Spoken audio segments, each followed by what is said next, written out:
C'est quoi l'idée? C'est un chant, c'est quoi? Parce que là, on ne sait pas bien, en fait. Vous êtes tout petit, alors que vous avez un texte qui... Dire plutôt que lire, c'est l'objet de ces 2 jours de formation qui se déroulent à la Minoterie dans le cadre du pôle de ressources en éducation artistique et culturelle qui est piloté par le théâtre Dijon-Bourgogne. Ce Préac Théâtre Bourgogne-Franche-Comté est coordonné en collaboration avec la Minoterie, justement, dirigée par Christian Duchange, qui est également metteur en scène de la compagnie L'Artifice et intervenant sur ce stage. Imagine-toi cela. Très loin, au-delà de la mer du Nord. Non, oui. il est plus dans le mystère, il est plus dans la confidence et tout ça. Toi, t'es parti sur un truc très différent. Ce stage, donc, s'adresse aussi bien à des enseignants qu'à des personnes impliquées dans des projets d'éducation artistique et culturelle. On a par exemple eu des ASM, une comédienne et des médiateurs culturels. Ils proposent de s'exercer à la lecture à voix haute, seul ou à plusieurs, de manière théâtralisée ou expressive, de textes issus de la littérature contemporaine pour la jeunesse. L'enjeu pour les participants au terme de ces 2 jours de formation, c'est de prendre conscience des multiples intérêts, qu'ils soient artistiques ou pédagogiques, de la mise en voix et d'être capable par la suite de reproduire ces exercices avec des enfants ou des jeunes. J'ai demandé un congé et j'ai pris le train. Puis j'ai pris un car, puisque le train maintenant ne va pas jusqu'au village. Alors peut-être à une note vraiment encore différente, parce qu'on va rester sinon, on va rester dans la même note, hein, et on va avoir l'impression que vous chantez et pas que vous racontez. C'est tout le problème de la note, c'est si on n'en change pas, on a l'impression que le comédien il n'a qu'une note dans sa tête. Il y a 2-3 choses simples qui sont d'évidence pour tout le monde, mais qui ne sont pas faciles à faire quand on est le texte à la main et qu'on veut s'adresser à un public. C'est évidemment, on a fait tout un travail sur l'adresse, sur le regard, sur la manière dont on transmet, d'où le titre du stage aussi, dont on dit le texte plutôt qu'on le lit, même si on n'a rien appris par cœur et que notre partition, si j'ose l'appeler comme ça, est sous nos yeux quand on s'adresse au public. Il n'empêche qu'il faut la transmettre et le regard y est pour beaucoup. Donc on a travaillé évidemment beaucoup autour de cette question de l'adresse à l'autre, de perdre sa gêne quand on parle au public et d'être dans un aller-retour fréquent avec le texte pour jamais perdre le fil aussi de l'écriture qu'on a à défendre ou l'histoire qu'on a à raconter. Je vous propose juste un truc, c'est chaque fois que vous prenez la parole pour la première fois, c'est de venir vous joindre au groupe et de faire plus, vous partez comme ça, mais petit à petit vous ne faites qu'une aussi en vous rapprochant les unes des autres. Quand il a appelé, ça faisait 26 ans qu'on était brouillés, ma mère et moi.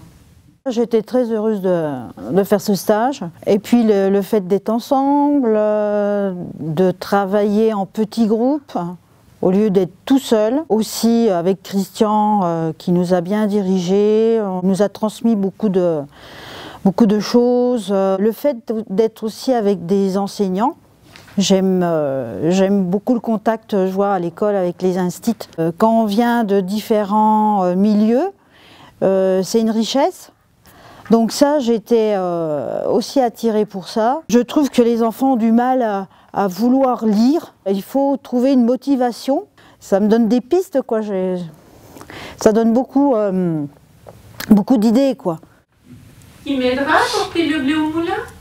Pas moi, dit le chien. Pas moi, dit le chat. Oh, moi, dit le canard. Alors, je le porterai toute seule. Je suis issue du réseau des maisons familiales rurales de Bourgogne-Franche-Comté et notre pédagogie nous amène à mettre les jeunes en situation d'être acteurs de sa formation.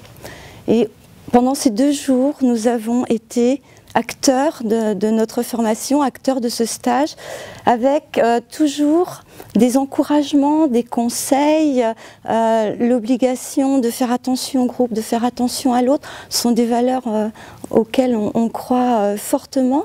Et c'est quelque chose qu'on peut réinvestir avec nos jeunes qui sont des adolescents, qui sont très souvent éloignés de la lecture. Et c'est une autre manière de les amener à la lecture en la rendant plus vivante, en la rendant plus collective et non plus forcément individuelle, et en lui donnant du corps à travers les chœurs, etc. On repart avec une valise d'outils. On a envie aussi de faire partager à nos collègues du réseau et on les invite fortement à venir participer à ce stage-là parce que pour nous c'est que du bonheur. Qui m'aidera à manger ce pain? Moi, dit Alors le chien. approchez-vous de la gamelle en même temps. Voilà, c'est ça, avancez. Approchez-vous de la gamelle. Elles descendent de leur balcon là. Attention. Qui m'aidera à manger ce pain? Allez, tout de suite. Moi, dit le chien. Et en même temps, pas l'une après l'autre, en même temps. Dit la petite poule rose. Mais ça aussi, je le ferai sans vous. C'est 2 jours où on fait attention à nous et en même temps on nous apprend à être, on nous apprend à réfléchir, on nous apprend à nous recentrer sur nous tout en faisant attention au collectif. Donc c'est, oui, que du bonheur. On aime raconter des histoires. On a des jeunes adolescents, mais en même temps, ce sont des jeunes qui aiment qu'on leur lise des histoires. Sauf que lorsqu'on lit une histoire, on a le sentiment qu'on y met le ton, qu'on est vivant, que ça peut être agréable. Et puis, on se rend bien compte que parfois, ils s'endorment quand même sur la table. Et en fait, avec cette manière de faire, cette obligation quelque part à aller chercher l'intention de ce qu'on dit, je pense que ça nous donne une autre vision de la lecture, en tout cas. On a aussi beaucoup travaillé le collectif, puisqu'il y avait aussi des enseignants et d'autres adultes qui s'occupaient de groupes d'enfants.